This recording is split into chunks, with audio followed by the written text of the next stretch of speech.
A group of Iran-linked hackers walked into one of America's largest medical technology companies, and they wiped close to 80,000 devices clean. Laptops, phones, tablets, desktops, all of them. Factory reset, gone, no virus, no ransomware, no custom malware of any kind. They did it using a tool that the company's own IT department was already running. A tool made by Microsoft. A tool designed officially to protect devices. The U.S. Cybersecurity and Infrastructure Security Agency issued an emergency advisory. The FBI seized the hacker's website, and Microsoft quietly published new security guidance days after the attack, without ever mentioning Stryker by name. Stryker Corporation is headquartered in Kalamazoo, Michigan. It is one of the largest medical technology companies on the planet, the kind that manufactures surgical instruments, joint replacement implants, hospital beds, and imaging systems used by surgeons every single day. In 2025, the company reported $25 billion in global sales. It employs around 56,000 people across more than 60 countries. This is not a small company. This is infrastructure. Its products touch over 150 million patients a year. When its systems go dark, hospitals notice. Surgical supply chains stall. The consequences move well beyond a corporate balance sheet. On the morning of March 11, 2026, that is what happened. Employees across Stryker's global offices showed up and found their screens blank. In Cork, Ireland, home to Stryker's largest facility outside the United States, thousands of staff were sent home. Everything connected to the company's network was unreachable. Corporate email, Microsoft Teams, internal ordering systems, all gone. Staff resorted to WhatsApp to communicate because that was the only thing still working. Stryker confirmed in a regulatory filing that the attack disrupted its Microsoft environment and affected order processing, manufacturing, and shipments across 79 countries. The company stated that no patient-related services or connected medical devices were directly impacted, but operationally, the damage was immediate, severe, and global. And the login screen on every wiped device defaced with the logo of a barefoot boy holding a slingshot, the symbol of a group called Handala. Handala, also tracked by security researchers as Void Manticore or Storm 842, is an Iran-linked hacktivist group that first appeared in the late 2023. On the surface, they present themselves as independent political hackers motivated by ideology, pro-Palestinian, anti-Israel, anti-American in their stated framing. They post lengthy manifestos on Telegram and X. They name their targets publicly. They broadcast their attacks. That transparency is deliberate. It is part of the pressure campaign. But the picture underneath that surface is more serious. Palo Alto Networks, one of the most respected threat intelligence teams in the security industry, has assessed that Handala is not simply a loose collective of activists. Their analysis links Handala to Void Manticore, a destructive operations unit inside Iran's Ministry of Intelligence and Security, known as MOIS. In plain terms, this group is assessed to be state-sponsored, operating under the cover of hacktivism to give Iran plausible deniability for its offensive cyber operations. Optiv's Global Threat Intelligence Center describes Handala as a pro-Iran-aligned group known for deploying wiper malware on Windows and Linux systems, and for stealing and leaking data from compromised networks. Previous targets have included Israeli fuel systems, a Jordanian energy company, and an Israeli energy exploration firm.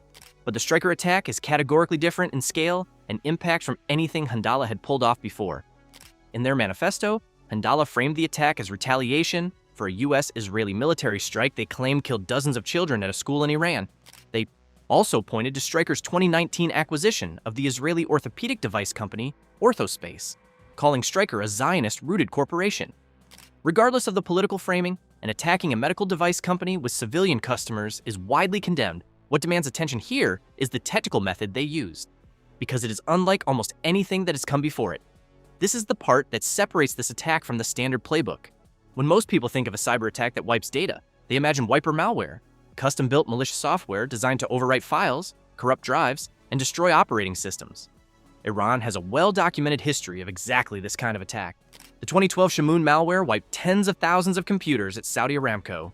A 2014 attack hit the Sands Casino in Las Vegas. Wiper malware is a known Iranian cyber weapon. Handala did not use wiper malware at Stryker. What they used instead is a product called Microsoft Intune. If you have not encountered this product before, here is what it does.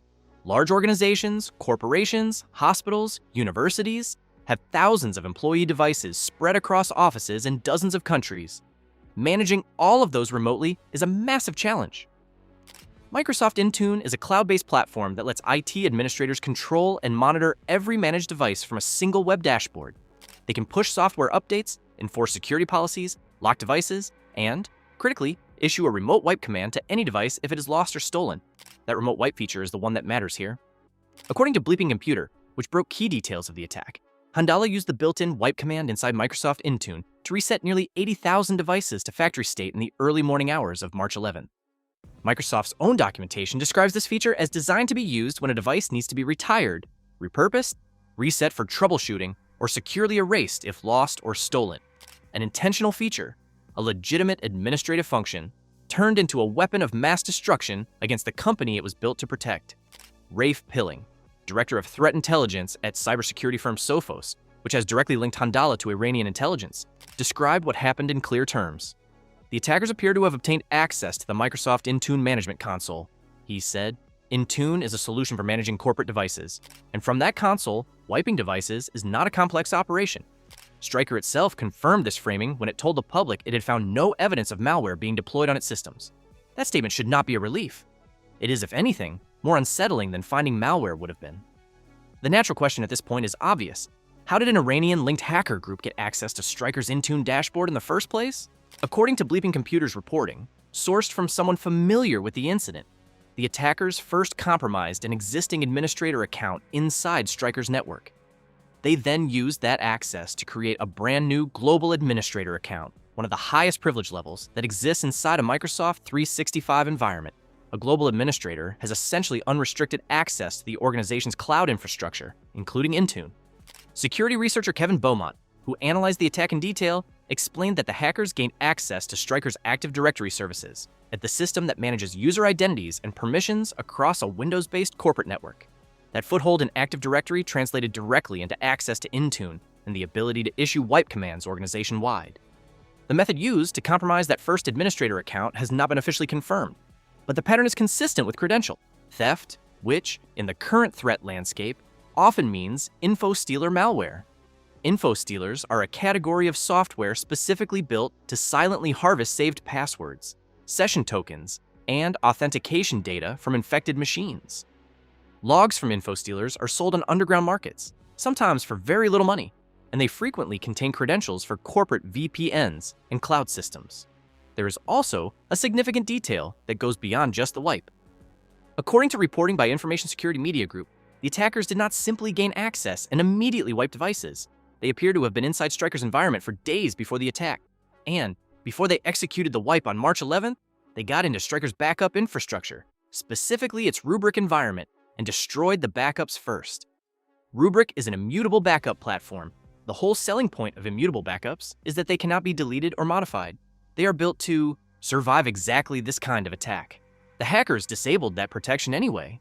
By the time the wipe commands went out across 80,000 devices, the safety net was already gone. ThreatHunter.ai reported that it had actually notified its intelligence customers on March 6th, 5 days before the attack, about an Iranian server being used to preposition the operation against Stryker. Whether that warning reached the right people in time is a question the company has not publicly answered. Many large organizations operate what is called a BYOD policy, bring your own device. It allows employees to use personal smartphones and tablets for work, enrolling them in the company's device management system to access corporate email, apps, and internal platforms. When employees at Stryker enrolled their personal phones in the company's Intune system so they could check work email, use Microsoft Teams, access internal tools, those personal devices came under the same administrative umbrella as every company-issued laptop and tablet. When the wipe commands went out on March 11th, they did not distinguish between a company-issued device and someone's personal iPhone. According to Krebs Security, employees who had simply installed Microsoft Outlook on their personal phones for work, access had those phones wiped completely. Photos, personal banking apps, authenticator apps, contacts, all of it erased along with the corporate data. An Irish Examiner report, cited by Krebs Security, quoted an unnamed Stryker employee saying that anyone with Microsoft Outlook on their personal phones had their devices wiped. Employees in Australia were reportedly warned urgently to remove Intune and Microsoft management profiles from their personal devices, but for many, that warning came too late. This is not a minor detail. It is a real risk that millions of employees at organizations around the world carry without fully understanding it. The moment you enroll a personal device in a corporate management platform, you are giving that platform, and anyone who gains control of it, the ability to erase everything on it. There is no asterisk in the enrollment process, warning you that a compromised IT administrator account could wipe your personal photos 5 years from now. That risk is invisible until it isn't. The standard response to a wiper attack, whether from malware or from a tool like Intune, is to restore from backups. That is the core principle behind almost every enterprise disaster recovery plan. If you lose your data, you restore it. That is what backups are for. Handala appears to have understood this, and they planned for it. Before the wipe commands went out, the attackers targeted Stryker's Rubrik backup environment. Rubrik is specifically marketed as an immutable backup platform, meaning its architecture is designed so that backup data cannot be deleted, encrypted, or modified by an attacker, even one with elevated network access. It is one of the leading solutions companies use precisely because ransomware and wiper attacks cannot touch immutable backups. According to reporting from Information Security Media Group, based on analysis from incident response firm ThreatHunter.ai, the hackers found a way to destroy those backups anyway before launching the mass wipe. The implication of that sequence is stark. Nearly 80,000 devices wiped, backups destroyed beforehand, no malware left behind for forensic teams to reverse engineer. Recovering from this is not a matter of hours. It is weeks of rebuilding devices from scratch, re-provisioning software, and reconstructing data where possible.